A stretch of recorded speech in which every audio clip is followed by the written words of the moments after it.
La siguiente ponencia la va a dar el doctor Sergio Reu del Hospital General Universitario de Alicante y nos va a hablar de epidemiología de la hepatitis C, de estado virológico poblacional y estado de la eliminación. Os recuerdo que podéis seguir, podéis hacer las preguntas por el chat y no esperar hasta el final, ¿vale? Para que lo vayamos acumulando todas las ponencias que se han hecho.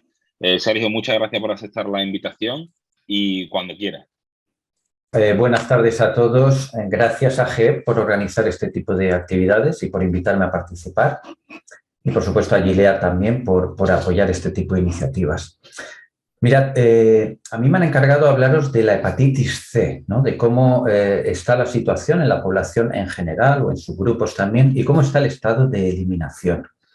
Y es curioso cómo después de muchos años de disponer de antivirales de acción directa seguimos hablando de esto, ¿no? Y trataré de explicar el por qué.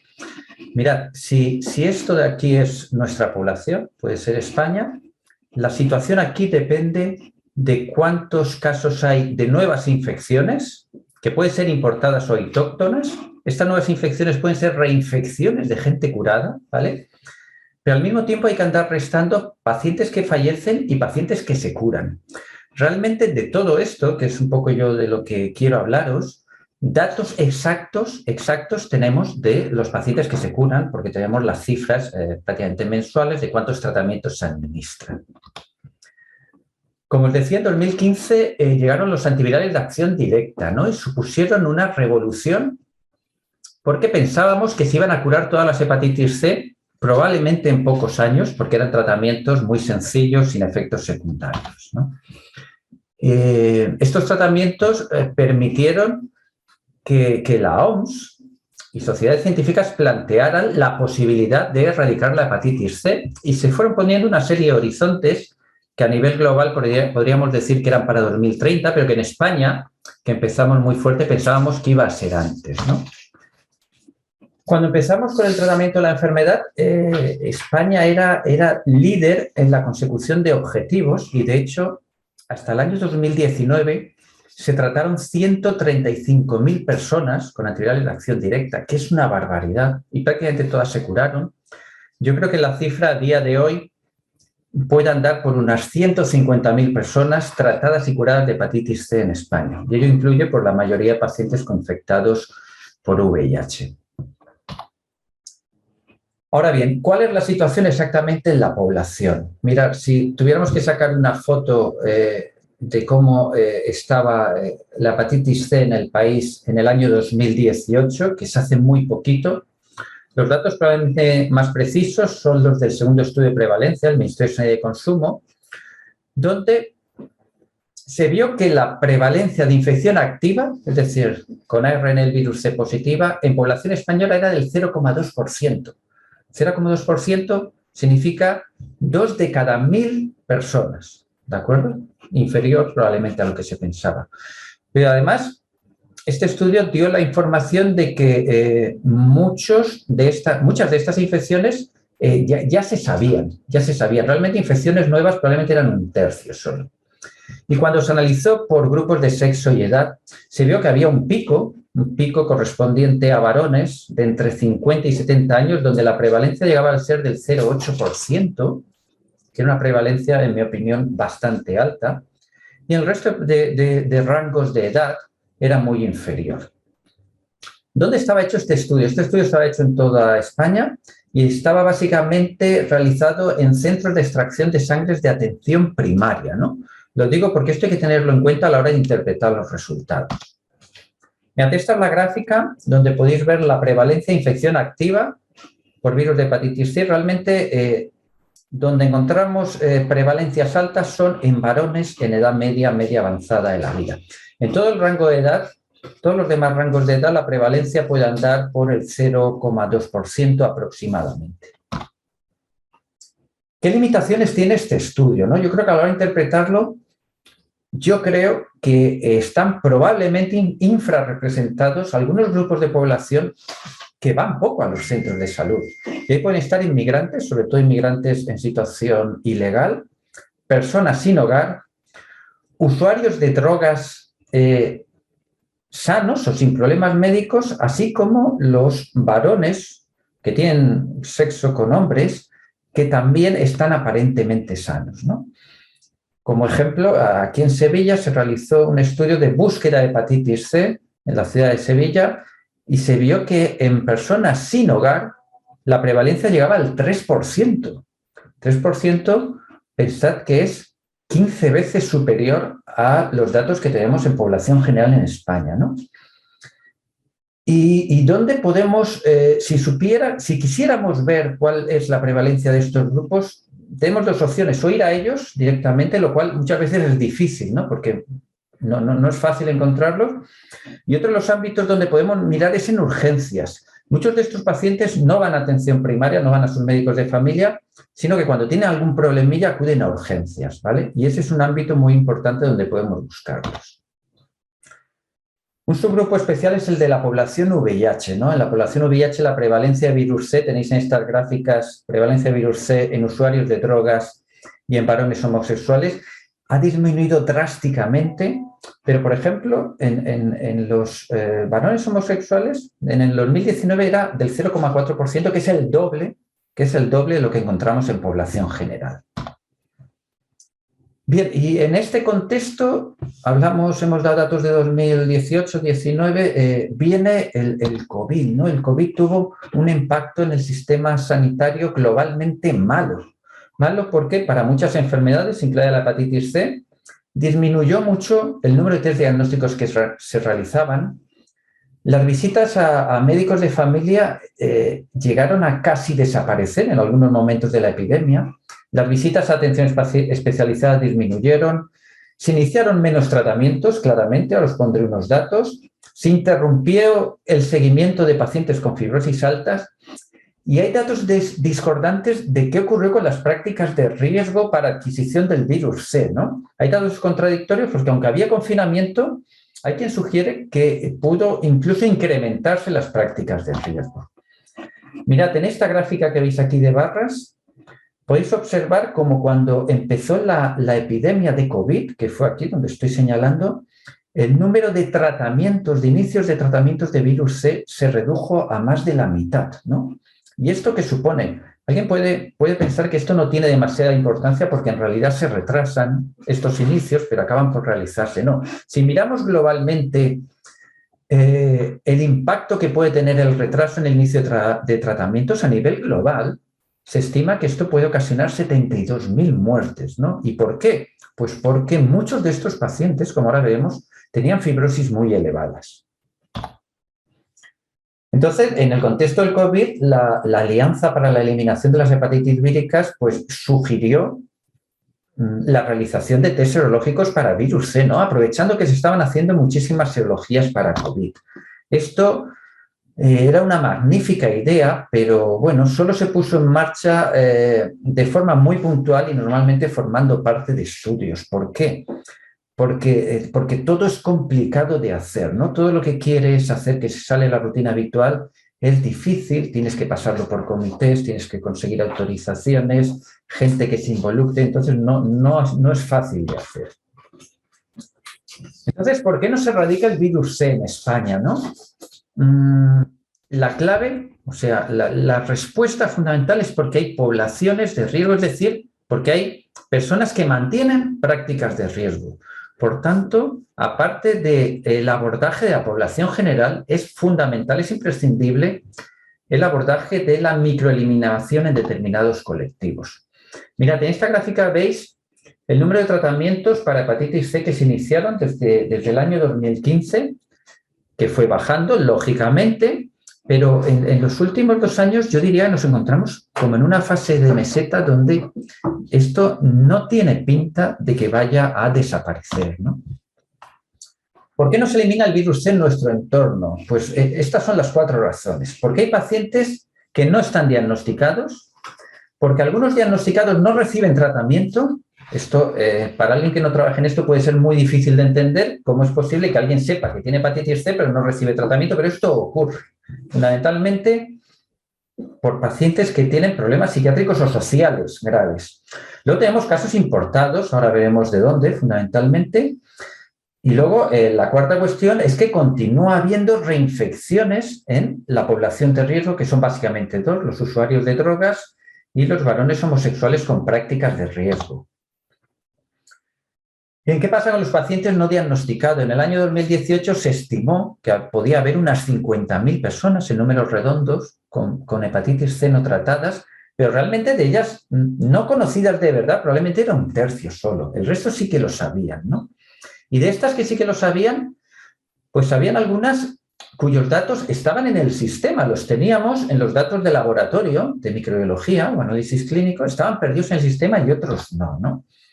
Mira, todos en nuestros centros, esto es un ejemplo que pongo de este hospital, pues resulta que de 1.600 serologías de virus C, pues cuando revisan qué ha pasado con ellas, resulta que casi 300 pacientes no fueron nunca derivados a atención especializada y de los que fueron derivados, más de 200 o no se atendieron o se perdieron durante la asistencia. Y esto lo tenemos todos, ¿no? Bien, y respecto a la pregunta de cuántas infecciones por virus C son nuevas, ¿no?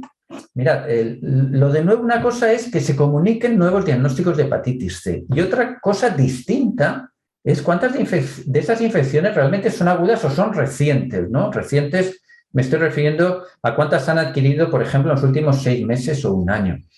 Si echamos manos de datos oficiales, pues nos dicen que comunicadas como infecciones agudas apenas hay 66 de 1.400, ¿no? Realmente estos datos no son reales. En la mayoría de casos comunicados, lo que ocurre es que no se sabe esta información, no se sabe cuándo ha sido adquirida la infección. Y probablemente, como todos sabéis que esta enfermedad muchas veces se adquiere de forma asintomática u oligosintomática, en el fondo no sabemos exactamente cuántas infecciones nuevas hay.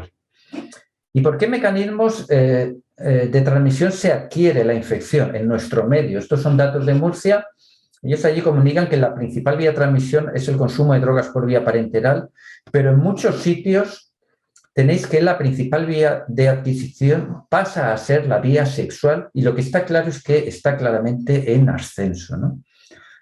Y fijaos en este dato de aquí, ¿cómo es posible que un retraso en el diagnóstico de un año conlleve aumento de morbimortalidad en virus C? Pues porque casi la mitad de los nuevos diagnósticos que tenemos en nuestros medios son fibrosis grado 3, grado 4, cirrosis o hepatocarcinoma. Y como os decía antes, ¿y cuántos casos son importados en España, ¿no? Pues en 2019 se consideró que el 9% eran de personas que procedían de otros países. ¿De dónde? Pues fundamentalmente, y es la impresión que tenemos todos, de Europa del Este. Probablemente el foco más importante es en países del este de Europa. De la misma forma sabemos que en latinoamericanos o africanos en general la prevalencia no es alta. Tenéis documentos donde podéis consultar por países cuál es la prevalencia de virus C y aquí pongo algunos ejemplos.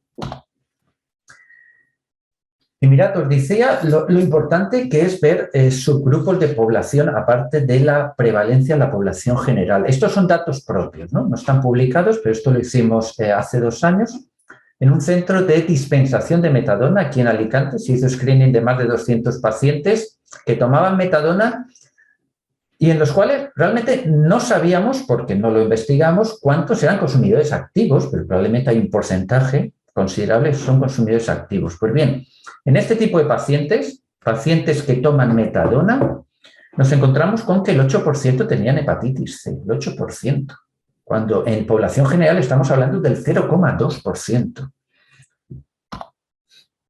Y fijaos lo que ocurría con estos enfermos, ¿no? Con paciente que está tomando metadona. Esta es la cascada de atención a estos pacientes. Bueno, puede ser como cualquier otra. Yo solo quiero señalaros este dato de aquí. Fijaos lo que ocurría con las primeras visitas de estos pacientes, ¿no? Que la mayoría no venían. Es decir, pacientes que acceden a hacerse la prueba, pero cuando la tienen hecha y saben que es positiva, porque se lo comunicamos por escrito, no vienen a la primera visita. Es cierto que muchos de estos pacientes luego los rescatábamos en las visitas sucesivas, pero aún así había un porcentaje que marco aquí, que podría ser el 20% perfectamente o más, que no conseguíamos rescatar. Es decir, no venían a la consulta de ninguna forma. Y la siguiente cuestión que os planteaba de ¿por qué no se elimina el virus C? Pues porque el virus C se está comportando como un patógeno muy importante de transmisión sexual, ¿no? En varones que tienen sexo con hombres, ¿no? Esto forma parte muchas veces de prácticas de chemsex, que todos conocéis, del uso de drogas con fines recreativos y, perdón, esto se me ha ido. Y fijaos, si en España todas las ITS están en aumento, si miramos datos de gonococia, de sífilis, de clamidia, en los últimos años se está disparando la incidencia de estas enfermedades. Si el virus C se comporta como un patógeno de transmisión sexual, probablemente pues, también está aumentando, ¿no? Más cuando se sabe que la coinfección por otros patógenos que producen lesiones mucosas o ulceraciones mucosas aumenta la transmisibilidad del virus C, ¿no? Fijaos, esto es una encuesta que se hizo en Europa entre varones homosexuales a través de apps y web de contactos, donde se les preguntaba si habían tenido hepatitis C. Resulta que en varones homosexuales el 1,8% de ellos había sido diagnosticado de virus C alguna vez en su vida, que es una prevalencia altísima, ¿no? Pero es que en el último año el 0,4% de ellos había sido diagnosticado de hepatitis C. Y además, esta población es de muy alto riesgo porque el 14% practican el chemsex y el 16% son VIH, que es recordar que la infección por VIH también aumenta mucho el riesgo de adquisición del virus C por vía sexual. Entonces, esta población, si os fijáis en la gráfica que pongo aquí a la derecha, esta población es especialmente problemática porque persiste con las prácticas de riesgo, lo cual conlleva reinfecciones. Es decir, hablamos de personas que tienen VIH, que se han infectado por virus C, que se han tratado y curado y que a pesar de ser conocedores de las vías de transmisión, las mantienen y vuelven a reinfectarse. Entonces, ¿qué podemos hacer? Bueno, yo creo que los mínimos que debemos aplicar todos son las recomendaciones del Ministerio de Sanidad, que las tenéis en este documento, que yo no voy a repasar. Esto, en mi opinión, son los mínimos que deberíamos aplicar todos, ¿no? Que yo no los voy a detallar. No hay una recomendación oficial de hacer un cribado generalizado en nuestra población, al menos por el momento, a pesar de que en el 20% de las personas con virus C de nuestro país no hay una exposición conocida, ¿no? Lo cual es poco congruente. Nosotros tenemos recomendaciones de las sociedades científicas donde dicen que probablemente en España sería razonable e incluso coste efectivo, como veis aquí, el realizar una determinación de virus C a toda la población adulta, ¿no? Española. Probablemente esto sería coste efectivo. Bien, los americanos siempre, ellos manejan mensajes muy sencillos, muy visuales y como dicen aquí, si tú quieres saber si tienes virus C, que podrías tenerlo, lo que tienes que hacer es hacerte la prueba. En Estados Unidos se está produciendo un aumento de la incidencia de virus C y ya veremos si en España seguimos el mismo camino, que yo sepa por ahora no. Entonces, un poco como conclusión de lo que yo os quería contar de virus C, es que la prevalencia ha disminuido drásticamente, por supuesto, y mucho, tras la introducción de antivirales directo, pero no es bien conocida en los grupos de riesgo y tampoco, no ya en grupos de riesgo, sino en determinados ámbitos geográficos o culturales o de otro tipo, ¿no? Y sobre todo, que esta información es dinámica, es decir, esta información cambia continuamente. Entonces, para saber esta información a tiempo real, tendríamos que estar continuamente haciendo estudios en población general y en subgrupos. Y desde luego, la eliminación de la hepatitis C, que a corto plazo no se va a conseguir, yo lo veo bastante claro, necesita un abordaje agresivo de los grupos de riesgo, que son aquellos que mantienen prácticas sexuales y de consumo de drogas de riesgo. Y nada, agradecer sobre todo a las personas que están más implicadas con nosotros en el abordaje de la hepatitis C, que es el personal de enfermería, de la unidad de enfermedades infecciosas, los compañeros de las unidades de conductas adictivas y las asociaciones como ACABI o la Cruz Roja que más nos ayudan con estos pacientes. Y eso era todo. Gracias. Muchísimas gracias, Sergio, por la ponencia.